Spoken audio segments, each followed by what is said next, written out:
Señor y Dios, Padre eterno, bendito seas, alabado sea tu santo nombre, Señor. Te alabamos en esta noche y te damos las gracias, reconociendo tu grandeza, tus misericordias y tu bondad, Señor, en este día, al guardarnos, al preservar nuestras vidas, Señor, y al darnos la oportunidad de vivir un día más para ti y para tu gloria, Señor. Que nuestra principal meta y nuestro objetivo final sea vivir para tu gloria, Señor. Te pido que nos guíes en esta noche a seguir meditando en aquella herencia que recibimos por parte de hombres que fueron fieles al tomar tu palabra, Señor, y practicarla. Es de herencia bautista confesional, Señor. Te pido que bendigas a tu iglesia, nuestra iglesia Providencia aquí en Quito, que seas tú obrando, Señor, a través de tu palabra, de las lecturas, de los tiempos de comunión, Señor, para una mayor edificación mutua, para una búsqueda incesante de tu rostro, Señor, para conocer más a Cristo, para que podamos, Señor, ser sensibles a la vida que Él nos ha dado y vivirla, Señor, de una manera digna, con la vocación que nos has llamado, Señor.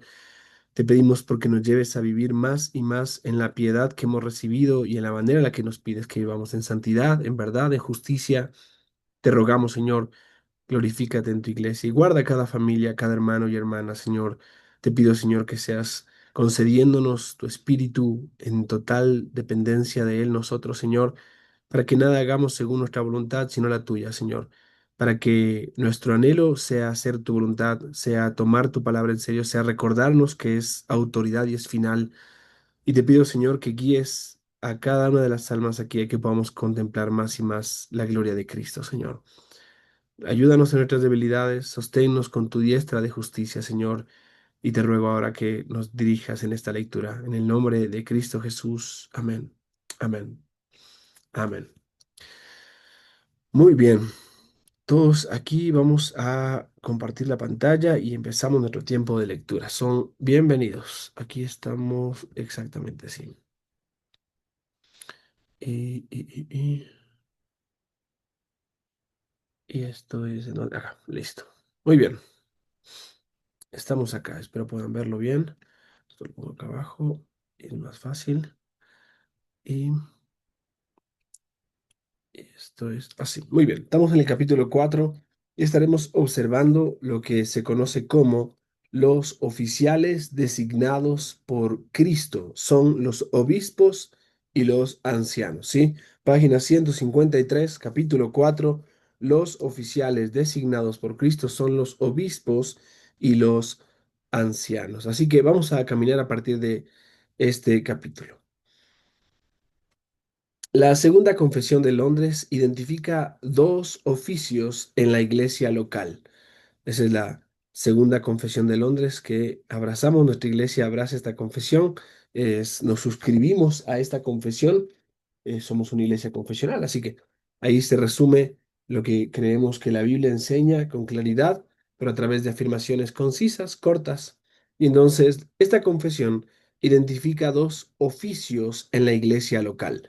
Están los obispos o ancianos y están los diáconos. Esa es la expresión confesional. El primero de estos oficios, descrito por los dos términos, obispo y anciano, se refiere al oficio de enseñar y gobierno en la iglesia. Y el segundo, el diácono, al oficio de servicio. Estos fueron los únicos oficios formales reconocidos entre los bautistas particulares. Y hay una nota amplia allí al final de este punto. Dice, entre los bautistas generales se reconocía un tercer oficio. Mira la diferencia, particulares y generales. Entre los generales este tercer oficio era de mensajero. Era una especie de supervisor o obispo de un número de iglesias en un área geográfica. En el credo ortodoxo se declara explícitamente que había tres oficios en la iglesia, a saber, obispos o mensajeros, ancianos o pastores y diáconos o supervisores de los pobres.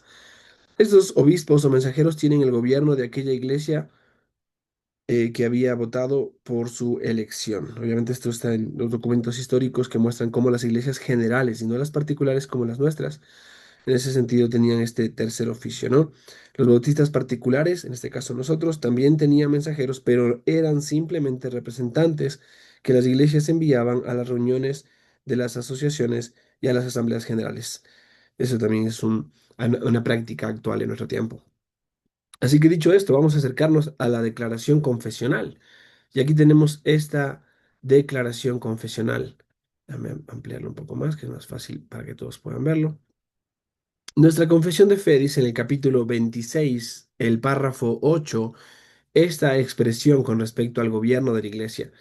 Una iglesia local reunida y completamente organizada conforme a la voluntad de Cristo está compuesta por oficiales y miembros, y los oficiales designados por Cristo para ser elegidos y apartados por la iglesia, así llamada y reunida, para la peculiar administración de las ordenanzas y el ejercicio del poder o el deber que Él les confía o a los que los llama para que éstos continúen hasta el fin del mundo. Son, y en este caso todo lo que ha venido explicando tiene que ver con los obispos o ancianos, que es la misma persona, y los diáconos, que son un segundo oficio en ese sentido. Entonces, tenemos esta manera de expresar esta declaración y es muy, muy concisa, muy consistente con respecto a las iglesias reunidas, esta responsabilidad que tienen conforme a la voluntad de Cristo y que ser muy, muy intencionales de saber qué es lo que Cristo quiere en dependencia de su espíritu. Y entonces está compuesta de esta manera, oficiales y miembros. Y esos oficiales entonces se ve descrito de esta manera, ¿no? Son designados por Cristo, son elegidos y apartados por la iglesia. Obviamente Cristo los llama, la iglesia los reconoce y los aparta. Por eso dice así, llamada y reunida. Pues, toda la iglesia reunida para tratar ese tema. Y entonces se explica para qué, para la peculiar administración de las ordenanzas y el ejercicio del poder o deber que Él les confía o a los que los llama. Y entonces el propósito de todo esto es para que estos continúen hasta el fin del mundo. Son quienes son aquellos que Dios ha designado entonces para que continúen y permanezcan y sigan preparando y levantando más hombres fieles, bueno, los obispos, ancianos y los diáconos. Ahora, el párrafo 9 dice estas palabras. Aquí tienen los textos maravillosos de prueba, ¿no? En esos textos, Pablo le habla a la iglesia de Éfeso específicamente y le habla a los ancianos de allí de Éfeso, ¿no? Les explica a estos hombres que tienen que cuidar al rebaño, que tienen que instruirle. Con el verso 28, pero también Filipenses 1:1 dice a los obispos y diáconos, entonces habla de la iglesia reunida. Mira lo que dice este párrafo 9 de nuestra confesión. La manera designada por Cristo para el llamamiento de cualquier persona que ha sido calificada y dotada por el Espíritu Santo para el oficio de obispo o anciano en una iglesia es que él sea elegido para él mismo por el sufragio común de la iglesia misma y solemnemente apartado mediante ayuno y oración, con la imposición de manos del ancianato de la iglesia, si es que hay algunos constituidos anteriormente en ella, y para el oficio de diácono que él sea elegido por similar sufragio y apartado mediante oración y similar imposición de manos. Esa es la manera en la que son llamados, esto es la forma adecuada o la manera de ver cómo estos hombres son llamados es calificados por el Espíritu, dotados de la manera adecuada, y entonces comienza a describir qué pasos se dan, cómo se hace el sufragio, qué actitud debemos tomar, quién es el que dirige todo esto, es Cristo, su cabeza, y entonces se busca hacer un proceso solemne, ordenado, cuidadoso, de lo cual se habló bastante en la última conferencia que tuvimos y que siempre va a ser un tema continuo a poder observar y tener en cuenta por lo sensible, importantísimo que es para la iglesia del Señor. Así que aquí está descrita la forma o la manera en la que estos hombres son designados por Cristo y llamados, y entonces el proceso que se hace, ¿no? Entonces aquí tenemos aquellos textos también, Hechos 14:23, 1 Timoteo 4:14, que se habló ya hace un tiempo, la imposición de manos, Hechos 6:3, 5 y 6 también con respecto a los diáconos, o la primera descripción de aquellos que servían las mesas, ¿no? Tenemos el párrafo que le sigue a este y es, siendo la obra, párrafo 10 siendo la obra de los pastores, de aquí describe la obra, ¿no? Atender constantemente al servicio de Cristo en sus iglesias, en el ministerio de la palabra y la oración, velando por sus almas, como quienes han de dar cuentas. A Él incumbe a las iglesias a las que ellos ministran, no solamente darles todo el respeto debido, sino también compartir con ellos todas sus cosas buenas según sus capacidades, de manera que puedan tener una provisión confortable sin que tengan que enredarse en actividades seculares y puedan también tener la capacidad para practicar la hospitalidad hacia otros. Y esto lo requiere la ley de la naturaleza y la orden expresa de nuestro Señor Jesús, quien ha ordenado que los que predican el Evangelio vivan del Evangelio. Entonces, esta es la manera en la que se describe esta labor pastoral como la responsabilidad de la iglesia también para con sus pastores. Y es tremendamente solemne la forma, ¿no? La manera seria de explicarlo es constantemente al servicio de Cristo. Sirven a Cristo, son ministros de Cristo, edifican su iglesia y están preparando a los santos para la obra del ministerio. Están capacitando a hombres fieles para que encarguen esto también a otra generación y así se cumple el llamado y el mandato de Cristo, ¿no? Esta labor de equipar, de discipular, de preparar es una labor ardua. Y entonces allí están las dos herramientas principales para el ministerio pastoral y es el ministerio de la palabra y la oración. Son fundamentales. La palabra públicamente y en las casas es algo que Pablo no rehuyó usar y expresar y por lo tanto también es algo que debe ser tomado tan en serio que es justamente aquello a lo que Pablo les encomienda a la iglesia de Éfeso en Hechos 20 cuando él se va, no se iba un pilar de la iglesia, no se estaba yendo la piedra fundamental o la roca de la iglesia, sino que él les estaba recordando que todo lo que les había enseñado era suficiente para edificaros y daros herencia con los santos. Por eso sus últimas palabras a la iglesia de Éfeso es les encomiendo al Señor y a la palabra de su gracia. Porque Él durante los años que estuvo allí, que alrededor del tiempo fueron unos 3 años, les explicó, no he rehuido enseñarles todo el consejo de Dios, toda la palabra de Dios, todo el evangelio de Dios, todas las escrituras, ¿no? Y obviamente, aunque no, uno sabe que puede durar décadas enseñando toda la Biblia, Él no rehuyó repetir continuamente lo medular, fundamental y central, que es el evangelio de la gracia y cómo vivir conforme a Él. Y la oración es otra de las herramientas sumamente importantes y poderosas que un ministro tiene que tener a la mano. La oración es algo a lo cual debe dedicarse de manera incesante. Entonces, estas dos cosas que aunque a veces son tenidas como dos cosas pequeñas o vistas como dos pequeñas palabras, son fundamentales en el ministerio.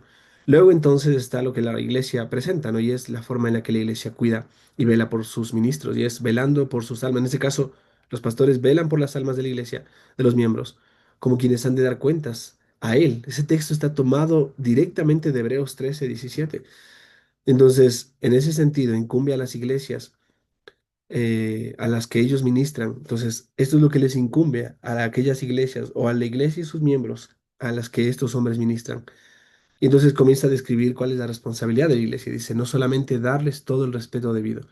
De por sí este texto presenta que ellos merecen respeto y deben ser respetados. Y es algo que debemos procurar en la iglesia del Señor, unos a otros y de manera particular, según la palabra, el respeto que se requiere a un anciano o a un pastor, ¿no?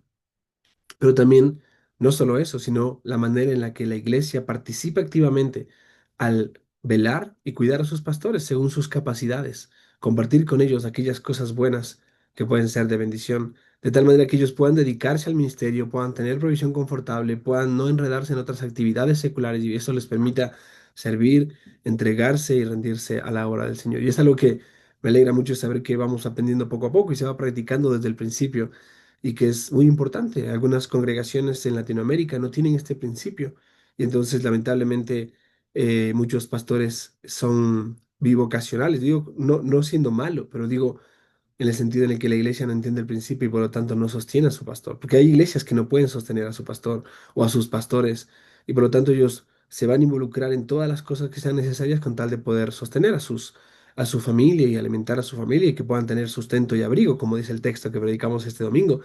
Pero muchas de las veces es lamentable que hay iglesias que no tengan ese principio. Y entonces es bueno que tú y yo entendamos que como iglesia enseñamos esto, no le damos vueltas al asunto, lo enseñamos con claridad hace tiempo y siempre estamos recordándolo, que el Señor nos ha llamado a ser fieles y a dar con alegría, ¿no es cierto? Y de esta forma entonces el ministerio funciona al sostener a aquellos hombres que Dios llama al ministerio también. Sea uno o sea los que Dios envíe, tenemos que ser consistentes en darle al Señor lo que le pertenece. Y entonces, de esta forma, ellos pueden tener provisión confortable, pueden dedicarse al ministerio, pueden practicar la hospitalidad y, consecuentemente, los argumentos que presenta la confesión, casi que extrayéndolos de la Biblia, de los principios fundamentales, es, mejor dicho, textualmente, esto lo requiere la ley de la naturaleza. porque hace referencia a personas que trabajan, que se dedican a eso, que están dedicados enteramente a esta labor. Y la orden expresa de nuestro Señor Jesucristo con respecto a aquellos que se dedican a esto. Entonces, estos tres párrafos son los párrafos que tenemos en cuanto a lo que es el gobierno de la iglesia. Aquí tenemos varios textos que prueban estos puntos, ¿no?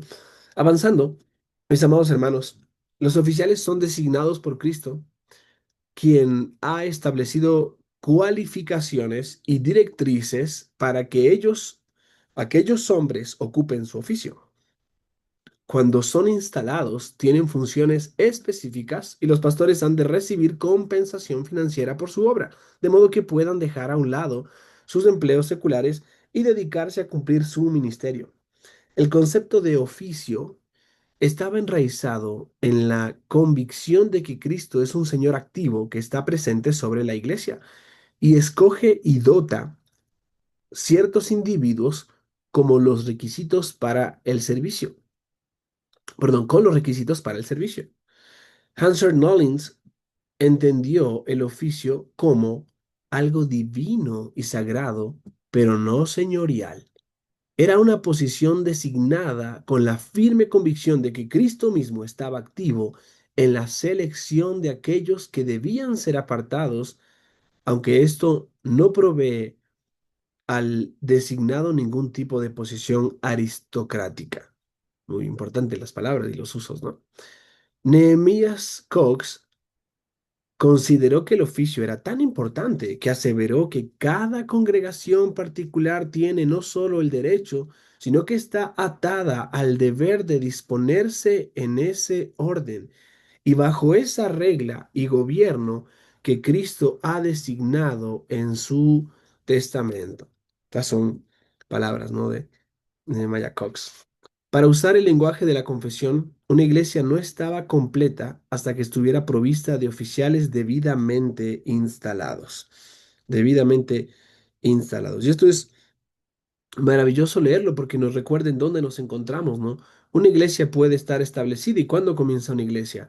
Cuando aquella primera membresía, reconociéndose como hermanos, asumiendo un compromiso con la verdad que han abrazado y que creen, y bajo un pacto voluntario deciden caminar juntos. Y entonces vemos una iglesia. ¿Pero esa iglesia está en orden completo? No, por ahora tiene miembros. Pero de entre esos miembros se deben levantar hombres fieles para el ministerio. Y esos hombres pueden ser pastores o pueden ser diáconos, y esto requiere tiempo, en algunos casos meses, en otros casos años, y entonces depende de la providencia de Dios obrando en la iglesia para proveer de esto, ¿no? En la iglesia neotestamentaria vemos una providencia especial de parte de Dios dando de manera abundante a las iglesias pastores, por eso el término plural no solo es una norma, sino que también es la práctica. Vemos varios ancianos en las iglesias, varios pastores en las iglesias, pero entonces a Dios también le ha placido llamar a su iglesia, aclamar y rogar al Señor de la mies para que envíe obreros a su mies, sea para el servicio de las mesas en el diaconado o sea para el ministerio de la palabra y la oración en el pastorado. Y entonces, en este uso del lenguaje, la iglesia no está completa aún, nuestra iglesia no está completa aún hasta que ésta esté provista de oficiales debidamente instalados. Tenemos un pastor por ahora y necesitamos más pastores en esta congregación, pero no tenemos diáconos y necesitamos clamar al Señor de la mies para que nos dé un espíritu de unidad y que Él nos provea de en medio de nosotros hombres para la labor pastoral y diaconal, tanto para nuestra iglesia como aquellas misiones que el Señor nos concede servir y ver el proceso de plantación de otras congregaciones, ¿no? Que por cierto, pequeño dato agregado aquí, este domingo que viene es el establecimiento de la iglesia en Pasto, una misión que por años ha estado sirviendo establecida como una misión y ahora ya llegó el tiempo del establecimiento de esa iglesia. Y me alegra mucho saber esta preciosa noticia y entonces, a partir de allí se verá como una iglesia, aunque no estará completamente ordenada hasta que tenga aquello que estamos justamente revisando hoy, ¿no? Oremos por ellos también. El oficio en la iglesia era tanto ordinario como extraordinario.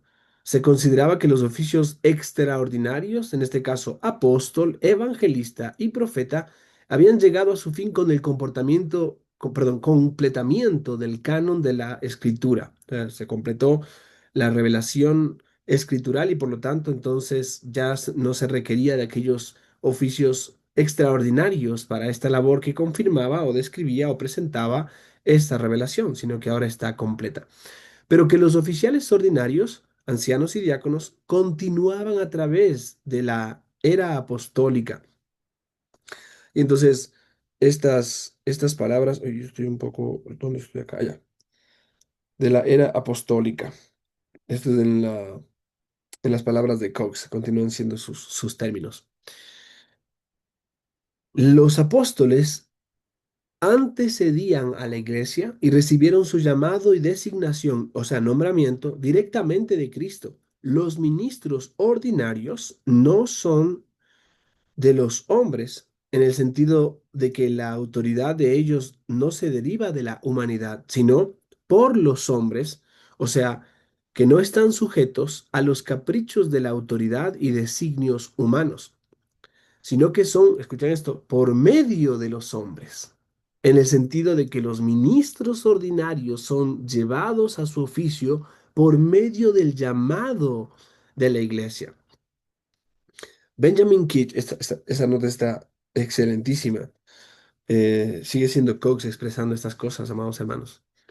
Hablando de este punto, es muy interesante saber que para ser apóstol, que déjame decirte algo que puede sonar controversial, pero que tenemos que ser consistentes con lo que la Biblia enseña, y es que los apóstoles todavía están vigentes ahora y todavía existen ahora, aunque no estén vivos, sino que los apóstoles continúan enseñando a la iglesia a través de la palabra apostólica, el Nuevo Testamento. Y por lo tanto, como ellos siguen vigentes en el sentido de la palabra sigue presente y edificando a su iglesia, no podemos contemplar a ningún hombre aparte de aquellos hombres que Dios conoció en Cristo, llamó, ¿verdad? E instauró al ministerio apostólico a través de los discípulos que le siguieron. No hay otros hombres en el ministerio apostólico aparte de los 12 discípulos que ahora, en gloria, siguen por medio de la palabra escrita y su espíritu guiando e instruyendo a la iglesia. Por eso decimos, dice el apóstol Pablo, ¿verdad? Y el Señor dijo por medio de, y ya es la forma en la que abrimos las escrituras. La iglesia está edificada sobre el fundamento de quién? De los apóstoles, pero no de los apóstoles modernos que son falsos, sino de aquel ministerio apostólico, de los hombres que el Señor llamó y que sigue presente su ministerio, porque la palabra sigue siendo viva y eficaz. Entonces, tengamos en cuenta eso para no hacer una distorsión, ¿no? A veces decimos, no, ya no existen los apóstoles. Claro que no. De una manera de dones o de hombres que ahora se autodenominen así, no existen de ninguna manera. Pero aquellos apóstoles que Dios llamó siguen enseñando a su iglesia, su espíritu sigue usando su palabra escrita para guiar a la iglesia de esta forma. Entonces, en ese orden, tenemos que tener en cuenta que cuando pensamos en los hombres que Dios llama al ministerio es distinto de cómo Dios llamó a estos hombres, apóstoles, y cómo llama a los ministros del evangelio en ese tiempo. Esta distinción o esta triple distinción es sumamente útil. Por eso las palabras por medio de los hombres. En este caso, la forma de expresar es no son de los hombres, ¿sí? No son de los hombres, tus ministros ordenados no lo son, tampoco por los hombres, sino por medio de los hombres. Porque obviamente la iglesia es la que reconoce a aquellos hombres a los que Dios llama. Entonces dice Benjamin Kitch argumentando, basado en estas distinciones que los oficiales ordinarios no podían existir sin la existencia previa de una iglesia. Y esta es una afirmación que puede sonar muy contracultural en la forma de ser iglesia en nuestro siglo, en nuestra época, en ese tiempo en el que nosotros vivimos. Porque lamentablemente una no perspectiva clara, una falta de claridad con respecto a la eclesiología, una falta de estudio profundo con respecto a la plantación de iglesias nos lleva a pensar que necesitamos cosas que son netamente de instrumento o material. Un ejemplo, un edificio, sillas, un púlpito y un pastor. Y si ese lugar tiene un pastor, edificio, sillas y púlpito, entonces ya tenemos la iglesia y tenemos al pastor. Y muchos piensan que una iglesia comienza con un pastor, pero no es así. Una iglesia comienza con miembros. Eso es lo que hace que un cuerpo sea un cuerpo, un número determinado de personas que se reconocen como creyentes, que tienen los frutos, que tienen un llamado, que viven conforme al llamado de Cristo, que llamados a ser santos, que hacen de su profesión de fe algo creíble, porque no es solo lo que dicen con su boca, sino que es lo que viven con sus vidas, y que por lo tanto entonces, de una manera consistente, tienen una obediencia evidente a ese llamamiento, amados hermanos. Entonces, nota esto que los oficiales ordinarios no podían existir sin la existencia previa de una iglesia. Por eso, si había algo que tenía redundancia en nuestro tiempo de misión, y aún en el proceso de ya iglesia establecida, era recordarles que este servidor había servido en otra iglesia como pastor y que aunque había sido llamado a esta labor, a su tiempo debía ser probado, observado y ordenado para poder cumplir de una manera consistente con el oficio pastoral. Aunque podía estar sirviendo como pastor, labor pastoral me refiero en el sentido del ministerio, servir, aconsejar, cuidar, velar, instruir. No necesariamente era un oficial ordinario, ordenado, perdón, un oficial ordenado formalmente. Y cuando llegue el tiempo de ser ordenado, entonces esa es la manera en la que se refiere la iglesia, porque ahora hay un sentido de pertenencia y una forma de expresión. Así que, continuando con esta línea, es la iglesia constituida la que escoge, ordena e instala a sus oficiales. La que escoge, ordena e instala a sus oficiales. Una iglesia sin pastor o pastores ordenados es muy desordenada. Mira qué forma de expresarlo, ¿no? Una iglesia sin pastor o pastores ordenados es muy desordenada. Esto es Kitsch en el libro La gloria de la verdadera iglesia. Y un pastor sin una iglesia es imposible. Esa es otra de las cosas que adolece en nuestro tiempo, la iglesia en nuestro tiempo. Tienes personas que se autodenominan pastores, pero que no tienen iglesia. Ah, es que yo soy pastor de Facebook, yo soy pastor de Instagram, o soy pastor de TikTok. Y lamentablemente eso es una aberración. Un pastor sin una iglesia a la cual él representa, pero también que lo respalda, es imposible, no debería existir. La iglesia tiene, mejor dicho, la iglesia tenía prioridad sobre los oficiales, pero estaba incompleta sin ellos. Qué maravillosas expresiones. Si tienes tu libro allí, por favor, haz lo que yo hago acá simplemente para recordarnos que vale la pena ir marcando poco a poco los libros también. Los ministros no podían desempeñar sus funciones sin el llamado y la aprobación de una iglesia es específica. Sí, tengan en cuenta cada una de estas expresiones.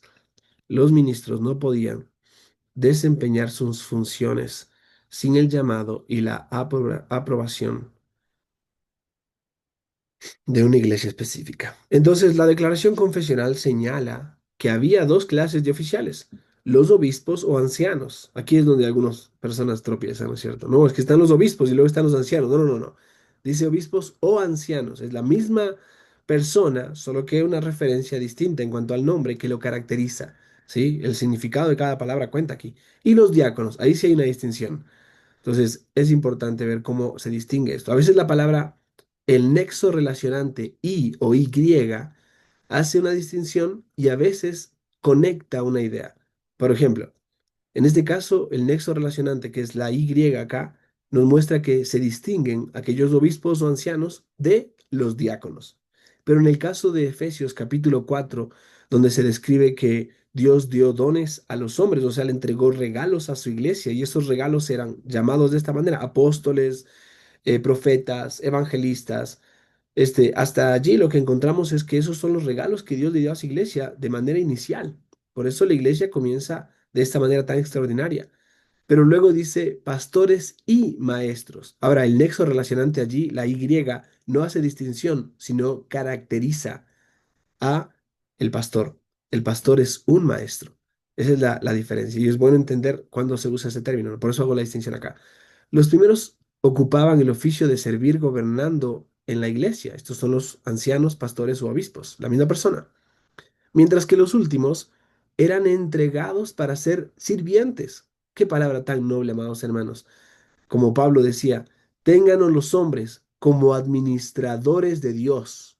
Mira esta palabra. Déjame decirte que la palabra administradores o sirvientes, en el texto en el que Pablo usa esto en 1 Corintios, es una expresión que significa como el sirviente que está en un barco en la parte más baja donde nadie sabe quién es y quién lo conoce, pero está allí y es parte de esa maquinaria porque sabe que ese barco se mueve, porque hay una persona que toma uno de esos bastones e empuja, ¿verdad? Con el remo ese barco y todos están en movimiento, ¿no? Eso significa que el Señor nos conceda delante de los hombres simples siervos comunes y corrientes que son parte de esa iglesia. Eso es muy importante tenerlo en cuenta. Si no es un lugar importantísimo en el sentido de orgullo, sino un lugar importantísimo en el sentido de las huellas que Cristo ha dejado. Él vino a servir, nosotros servimos. Y entonces, hablando de los últimos en el diaconado, son sirvientes para el alivio de los pastores en el alrededor de la iglesia, en y alrededor de la iglesia, perdón. Una vez más, Kitch haciendo referencia aquí, o Cox, mejor dicho. Entonces, cada oficio merece una atención específica. Entonces, vamos a iniciar ahora, quizás avancemos un poco con respecto al oficio de anciano y estaremos tratando esto y después trataremos el oficio de diácono. Esto será tremendamente enriquecedor, mis amados hermanos. Qué bello leer esta parte. Los primeros ocupaban el oficio de servir gobernando en la iglesia.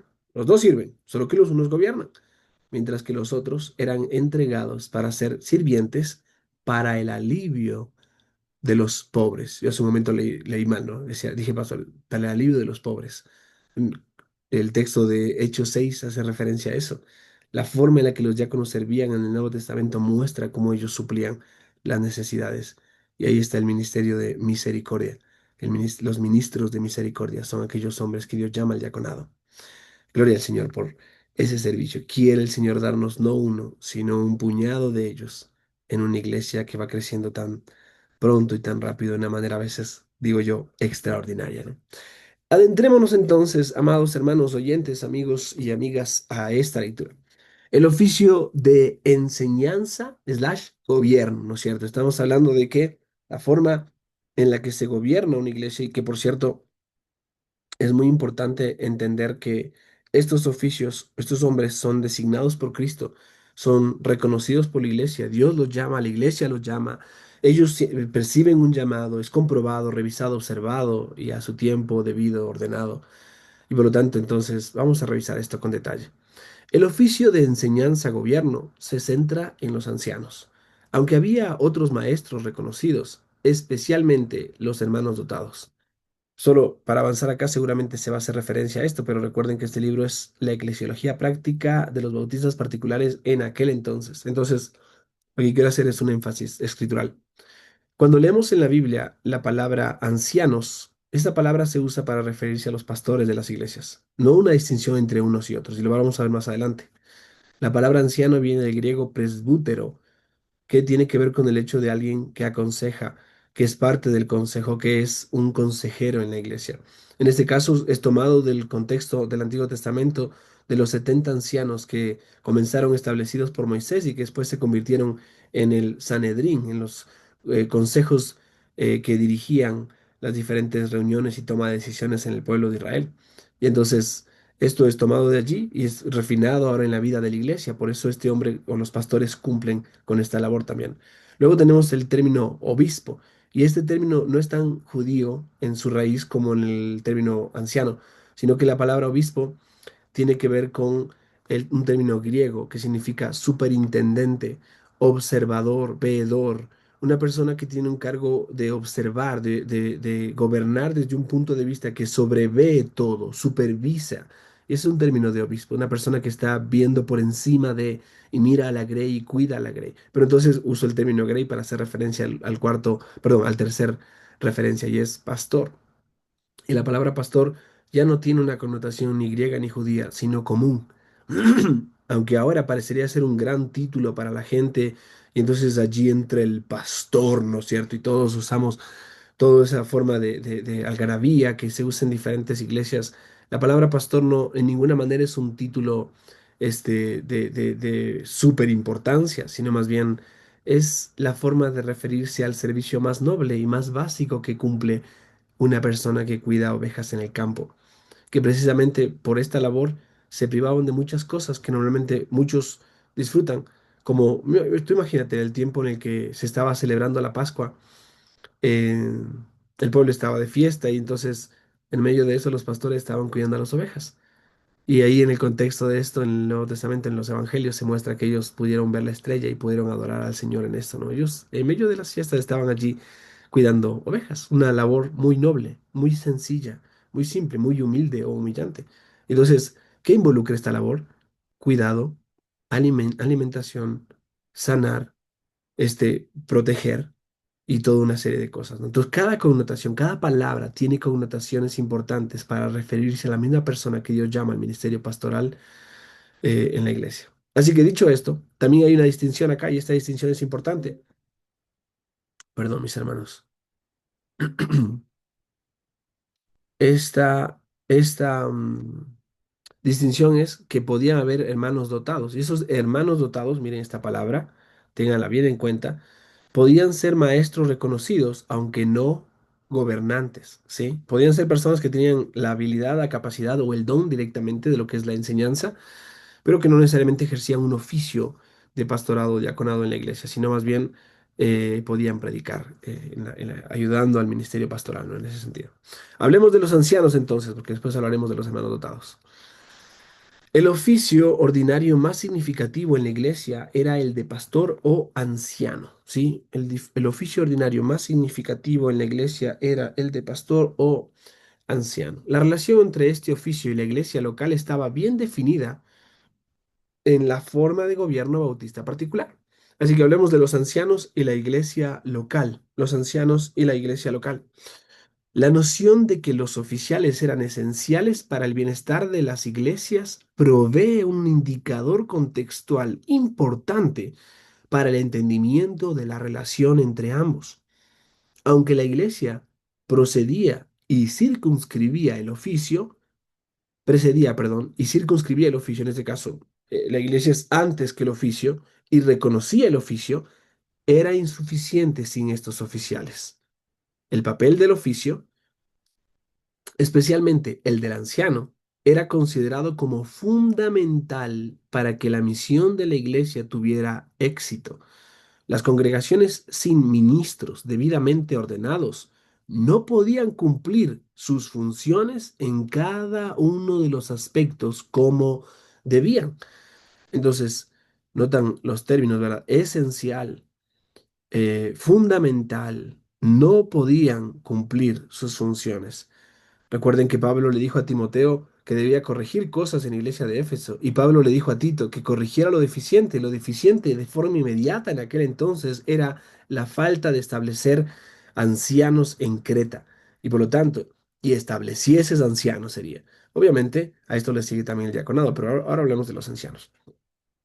El pensamiento de aquel entonces acerca de la naturaleza de la relación entre el anciano y la iglesia era básico para su práctica.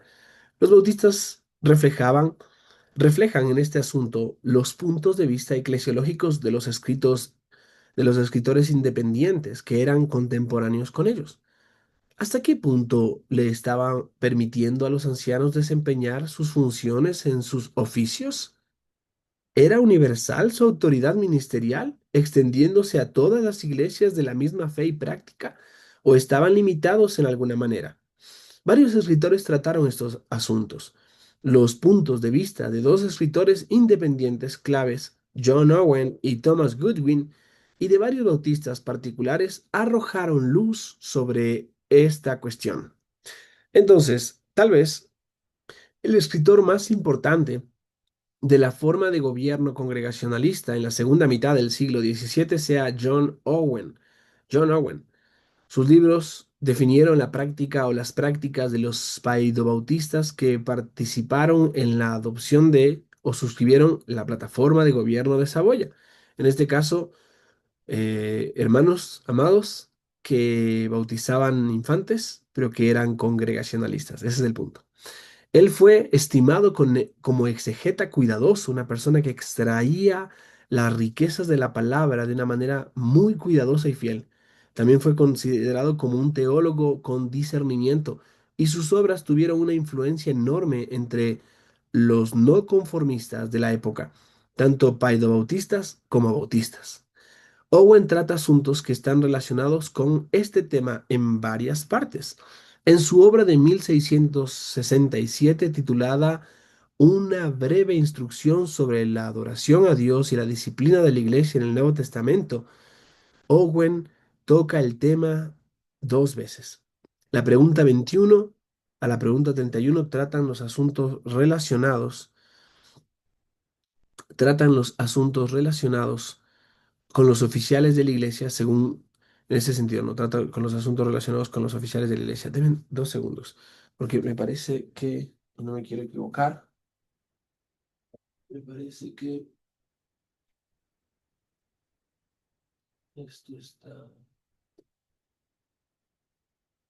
Esto aquí. Sí, creo que sí.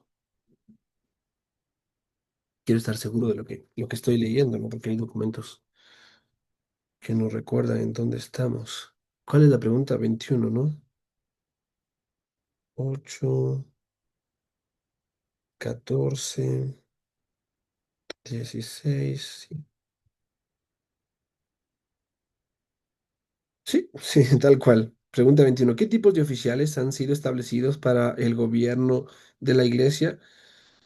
Considerando que la Iglesia es una sociedad de incorporación espiritual de personas bajo el mandato, gobierno y disciplina, ¿quiénes o qué son los dirigentes o gobernantes oficiales de ella bajo Jesucristo? Y la respuesta es, han sido de dos tipos, extraordinarios establecidos para un tiempo solamente y ordinarios que continúan hasta el fin del mundo. Esa es parte de las preguntas. Esto es maravilloso leer un libro y encontrar que ese libro ya está en nuestras manos en ese tiempo. Es el Manual para Pastores y Miembros de la Iglesia de John Owen, en la colección de John Owen Volumen 2. Justamente es el libro que está mencionando aquí el autor, haciendo referencia a esto, ¿no? Él es uno de los escritores, John Owen fue uno de los escritores más amplios en ese tema. Y entonces, desde la pregunta 21 hasta la 31, en este libro que tengo aquí en mis manos, Manual para pastores y miembros de la iglesia, ¿no? Recuerden que él, en un sentido con respecto al bautismo, él era paido bautista, pero en un sentido con respecto al gobierno, era congregacionalista, ¿no? Un pastor muy amado dice que si hubiera vivido un poco más, John Owen se hubiera hecho bautista. Las preguntas 21 al 31 tratan los asuntos relacionados con los oficiales de la iglesia. Según Owen, hay dos tipos de oficiales, extraordinarios y ordinarios, justamente la respuesta que leímos. Los oficiales extraordinarios de la iglesia son los apóstoles, evangelistas y profetas. Y los oficiales ordinarios son aquellos a quienes la escritura llama pastores y maestros, obispos, ancianos y guías, son la manera de describirlos. La pregunta 24 dice, ¿cuáles son las principales diferencias entre estas dos clases de oficiales o gobernadores extraordinarios y ordinarios en la iglesia? Y la respuesta de Owen es notable en ese sentido, ¿no? Voy a revisarlo acá para estar en sintonía. Sí, ¿cuál es la diferencia entre los oficiales temporales y los permanentes establecidos para el gobierno de la iglesia? La respuesta es maravillosamente amplia. Mira lo que dice, vamos a leerlo acá. Los primeros eran llamados a su oficio inmediatamente por Jesucristo en persona o por revelación hecha por el Espíritu Santo en su nombre con ese propósito. Los últimos por el sufragio, elección y designación, nombramiento de la iglesia misma. Los primeros, tanto en su oficio como en su labor, eran independientes de y precedían a todas o a algunas iglesias cuyo llamado y reunión dependió del oficio de ellos, siendo las iglesias su consecuencia y efecto. Por eso Pablo decía, ustedes son mi gozo, mi corona, ¿no? Él establecía las iglesias. Es una consecuencia de la labor de estos hombres extraordinariamente. Los últimos son, en este caso, los pastores, tanto subsiguientes al llamado, reunión y constitución de las iglesias mismas, como un efecto de ello. Entonces está la iglesia es llamada, se reúne y entonces constituye, reconoce o ordena, ¿no? En la tendencia de estas a la completitud y perfección, en la manera en la que estas caminan en orden, significa. La autoridad de los primeros siendo comunicada a ellos inmediatamente por Jesucristo sin ninguna acción interviniente de ninguna iglesia, se extendía igualmente a todas las iglesias, cualesquiera que fueran, la autoridad de los últimos, los pastores, siendo delegada a ellos por Cristo mediante la elección y la designación de la iglesia, está en su ejercicio confinada a aquella iglesia en la cual y mediante la cual es así delegada a ellos. Difieren también en cuanto a dones, los cuales se ajustaron a sus variadas y distintas obras y empleos y labores. Hay una cantidad maravillosa de textos para ver esto. Ujú. Allí, John Owen hace una distinción cuidadosa entre las esferas de autoridad concedidas a los dos tipos de oficiales. Los oficiales extraordinarios, puesto que su llamado se deriva directamente de Jesucristo, disfrutan el privilegio y de responsabilidad y autoridad universal. Ellos hablan a todas y cada una de las iglesias. Esta es la doctrina del gobierno de la Iglesia Universal. Tremendo, ¿no? Qué preciosa expresión. Jesucristo es la cabeza y ha dado a algunos el servir como instrumentos suyos para poner el fundamento de la Iglesia. Sin embargo, los oficiales ordinarios tienen un tipo diferente de autoridad, confinada a la Iglesia en la cual ellos fueron llamados. La naturaleza del llamado define la esfera de la autoridad. La naturaleza del llamado define la esfera de la autoridad. Unas páginas más adelante, Owen profundiza en el tema allí en la pregunta 26. Y entonces, en esta pregunta, él presenta estas cosas. ¿Puede una persona llamada a o ser empleada en solo una parte del oficio o labor del ministerio? ¿O puede ser él mantener la relación y ejercer el deber de anciano o ministro en más de una iglesia al mismo tiempo? Esto es tremendamente enriquecedor, mis amados hermanos, porque obviamente estas distinciones son muy importantes, aunque no debe faltar el orden y el respeto al oficio y el llamado. Mira la respuesta que se va a expresar. La respuesta es concisa y directa.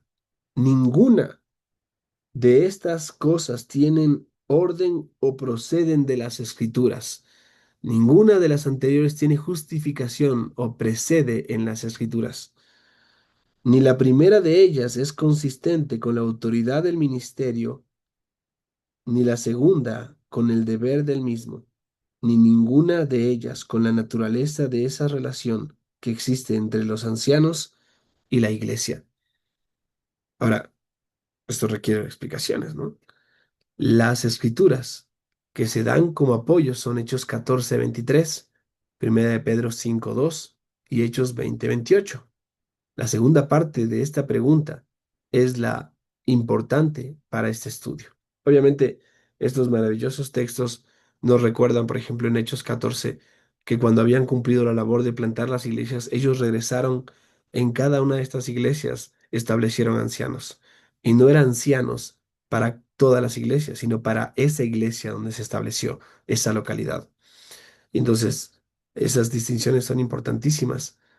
Pero mira el punto al cual va a hacer referencia ahora a través de esta pregunta. Owen dice que el propósito de su declaración es concerniente a la relación de la misma persona con más de una iglesia al mismo tiempo y su compromiso de cumplir con el deber de su relación para con ellos como anciano o ministro. Entonces, sí, posiblemente era el apóstol Pablo el que estaba allí observando y viendo que todo funcione, pero él es un oficial extraordinario y por lo tanto tiene una autoridad extraordinaria. Pero cuando vemos a un anciano ministro, entonces, ¿pastor de dónde es ese pastor? Ese pastor es pastor de su iglesia, la iglesia que lo reconoció y lo ordenó. No es pastor de otra iglesia, sino de esa iglesia. Esto está explícitamente relacionado con la pregunta en cuestión.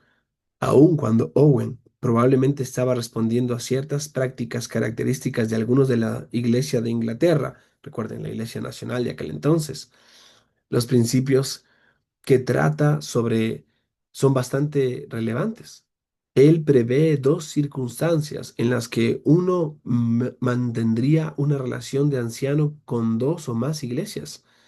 Número uno, formal y directamente por un interés formal igual en estas iglesias, asumiendo el cargo pastoral de las mismas igualmente y del mismo modo, siendo llamado a estas por igual y aceptado tal relación. Esto es probablemente y específicamente una descripción del pluralismo o de pluralidad, ¿no? Número dos, virtualmente, cuando por virtud de su relación con una iglesia, extiende su poder y autoridad en acciones ministeriales en o hacia otra iglesia. Owen califica ambas como irregulares e injustificables. La primera, el pluralismo, es ilícito y destructivo, tanto para el oficio como para el deber de un pastor, porque las escrituras hablan de las obligaciones de los ancianos en iglesias locales específicas, donde el Espíritu Santo los ha puesto, y ellos darán cuenta de sus relaciones con esa iglesia específica. Los versículos bíblicos citados anteriormente son especialmente significativos a este respecto. Owen se refiere a ellos porque apunta a una relación única entre el anciano y la iglesia. Los ancianos son designados en cada iglesia.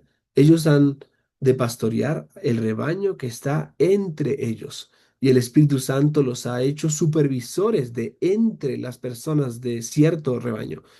La segunda circunstancia ejecuta, ejecutar acciones ministeriales autoritativas en otra congregación, además de la suya propia, es injustificable, ya que no hay ni precepto ni ejemplo de la escritura para probar tal caso.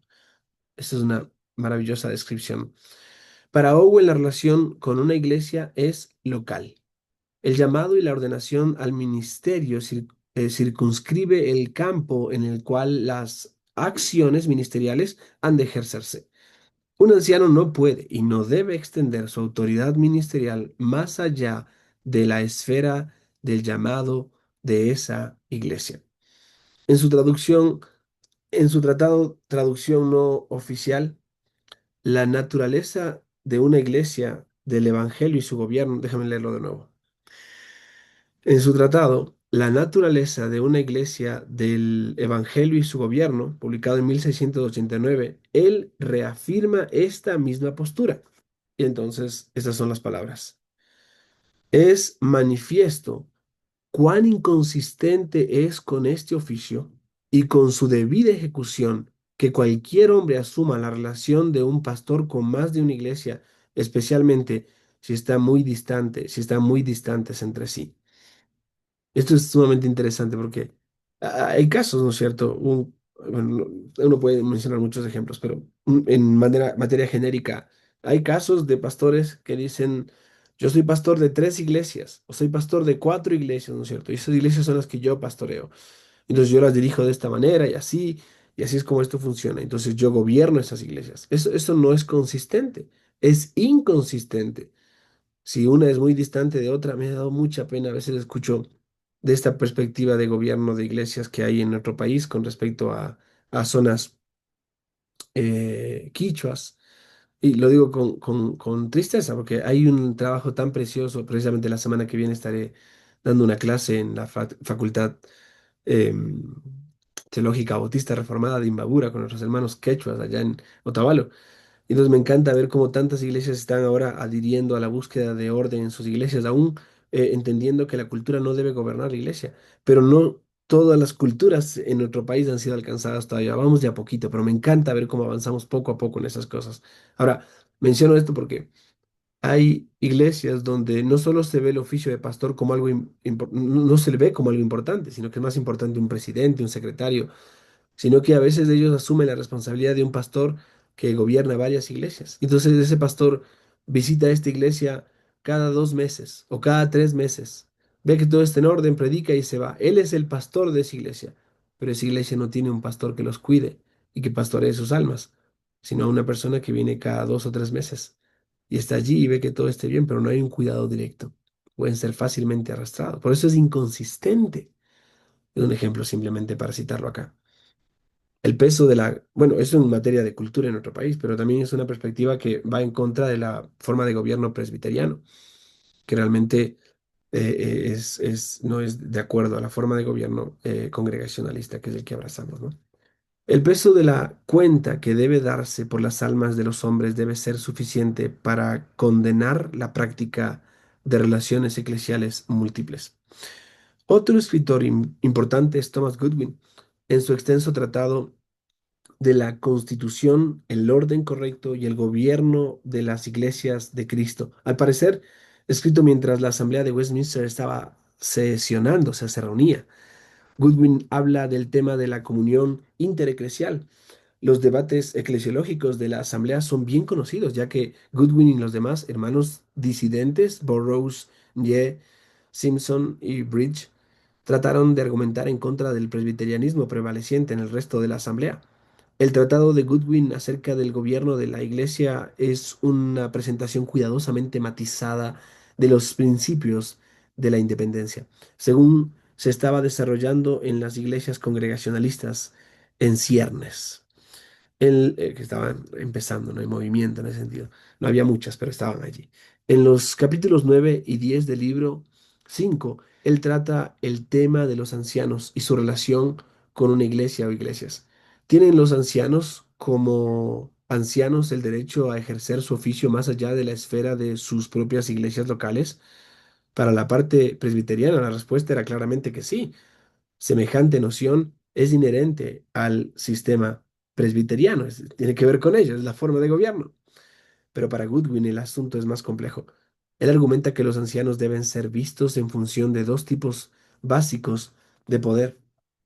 El primero es el poder del orden, que se deriva de la relación que tienen los ancianos consagrados con Dios y con Cristo. Se expresa en actividades como la predicación y los llevan consigo a donde quiera que vaya. El segundo es el poder de jurisdicción que es ejercido junto con otros ancianos y con otros ancianos no considerados materialmente, sino como formando una relación de presbiterio, o sea, una pluralidad significa, con una iglesia que ha de ser su sede. El primero puede recibir la bendición de Dios donde quiera que se exprese, pero el segundo no ha de extenderse más allá de la sede, la iglesia, con la que el anciano tiene relación. Con esta distinción, Goodwin se interesa por circunscribir la expresión apropiada del poder de un anciano. Por una parte, ellos tienen que ser reverenciados. Esto es un respeto, como nuestra confesión dice, no solo tener una alta estima o gran respeto por ellos, por quienes están en otras iglesias, porque son ancianos. Pero por otra parte, será difícil demostrar dónde los ministros tienen poder de jurisdicción sobre personas que no pertenecen a sus propias iglesias. Esto es, que un pastor vaya a otra iglesia a disciplinar a alguien. Un ejemplo, ¿no?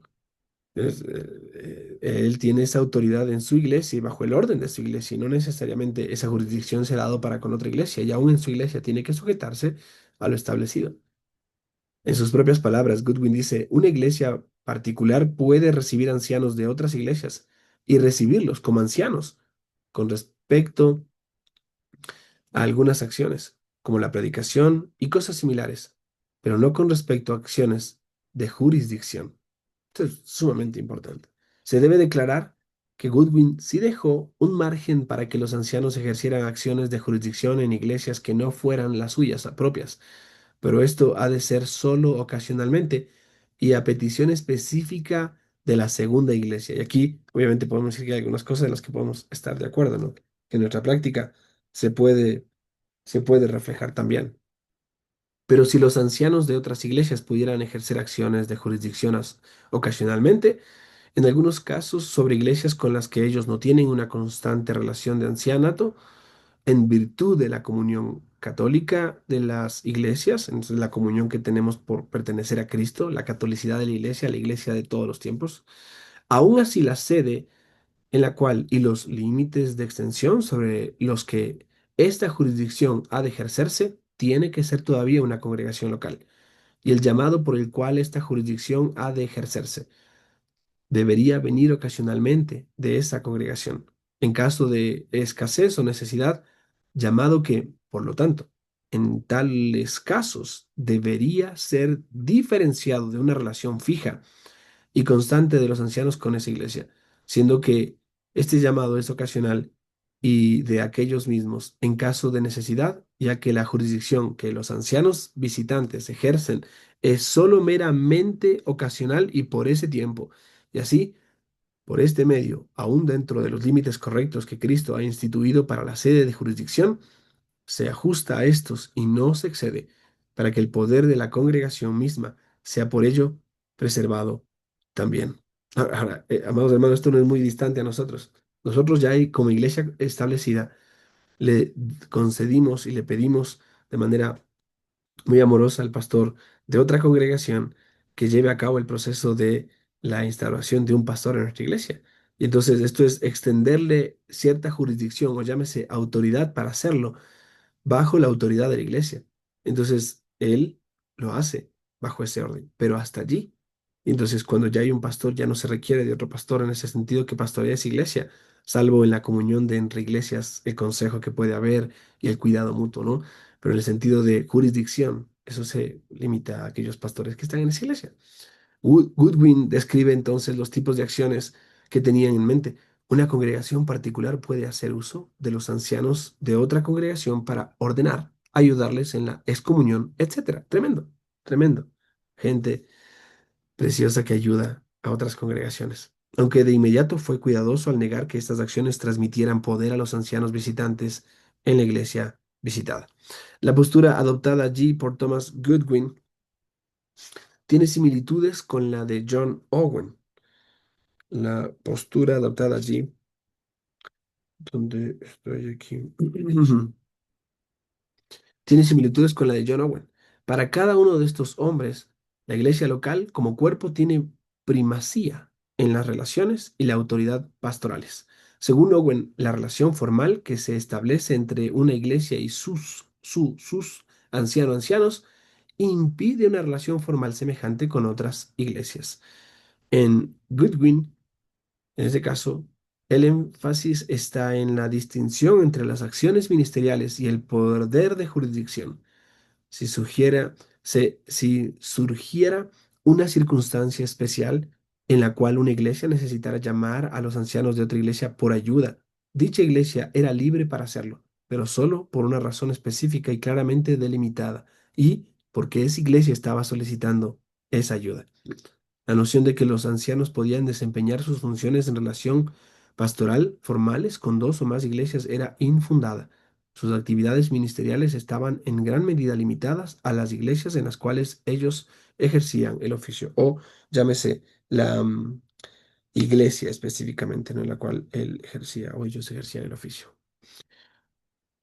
Bueno, déjenme poner un punto aquí y allí avanzaremos. Porque el tiempo ha avanzado, pero esta parte, esta porción no tiene otro subtítulo hasta más adelante, así que podemos detenernos aquí cerca. Déjenme buscar aquí donde detenernos.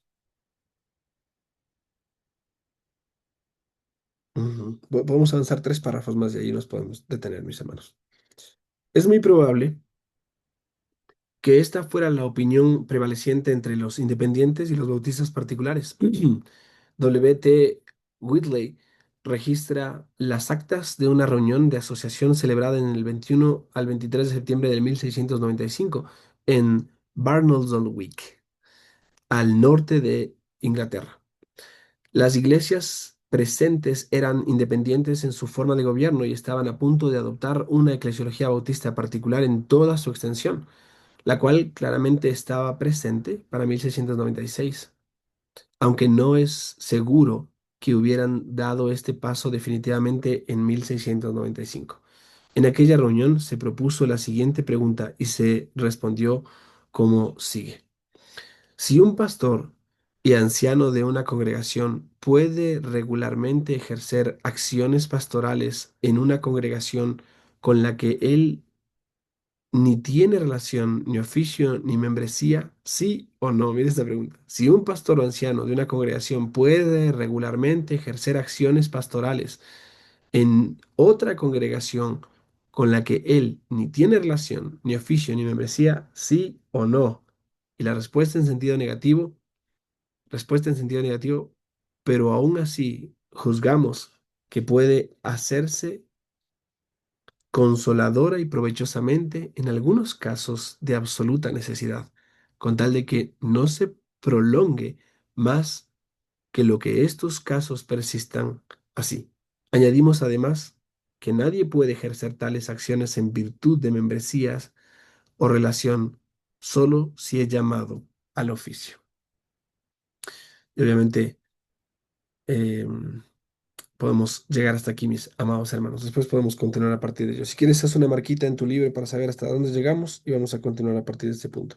Pero como se extiende ampliamente esta parte de la descripción de tanto más adelante se van a citar varios textos, pero de la manera en la que se registra cómo funcionaba este asunto del oficio y cómo un pastor pastoreaba su iglesia o a la iglesia en particular en lugar de esta perspectiva presbiteriana, que dista mucho de lo que Goodwin está explicando, esta forma de jurisdicción o autoridad. Es bueno poder ir tratando y observando con cuidado y con detalle cómo funciona esto, porque el no entenderlo nos lleva a pensar, ah, yo hago esto aquí o hago esto allá. Y entonces, déjame decirte algo que me llama mucho la atención. En estos días estaba ahí en YouTube y entonces encontré un himno muy lindo que quería escuchar. Y entonces, claro, digo, voy a escuchar, voy a revisar la letra, no quiero copiar y pegar, quiero aprender este himno, me encanta. Y mientras revisaba, de pronto en toda la descripción que tiene iglesia fulana de tal, decía sede en tal lugar y sede en tal lugar y sede en tal lugar y sede en tal lugar. Y entonces eran muchas sedes y no otras iglesias. Y entonces esas sedes tenían una iglesia con muchas sedes. Es extraño, no es algo consistente. Cuando una misión comienza, tiene un proceso, un desarrollo y un establecimiento, y entonces no es una sede de la misma iglesia. Pero también ahí está esa perspectiva, a veces desde un cuadro ciertamente presbiteriano, de una iglesia gobernante que dirige, o un presbiterio gobernante que dirige o gobierna otras congregaciones. Y no era de nuestro país, era de otro país. Pero me llamó mucho la atención porque son hermanos que de una u otra forma se identifican con nuestra fe, pero me llamó mucho la atención eso. No es tan consistente como debería. Y eso implica un pastor que entonces puede pastorear y tiene autoridad sobre todas esas sedes, porque esas sedes nos pertenecen. Y ahí es donde no tenemos parte, porque realmente no es parte de un orden. Esto que estamos viendo aquí sí tiene que ver con orden. Si hay cosas necesarias, si hay solicitudes claras, si hay una forma de apoyar, se hace eso, pero no porque se ejerce una autoridad en una iglesia donde no ha sido llamado o se hace uso de la jurisdicción de esa manera, ¿no? Así que tenemos algo en que meditar en estos días, mis amados hermanos, hablando de los oficiales de la iglesia y continuaremos nuestra lectura entonces la próxima semana.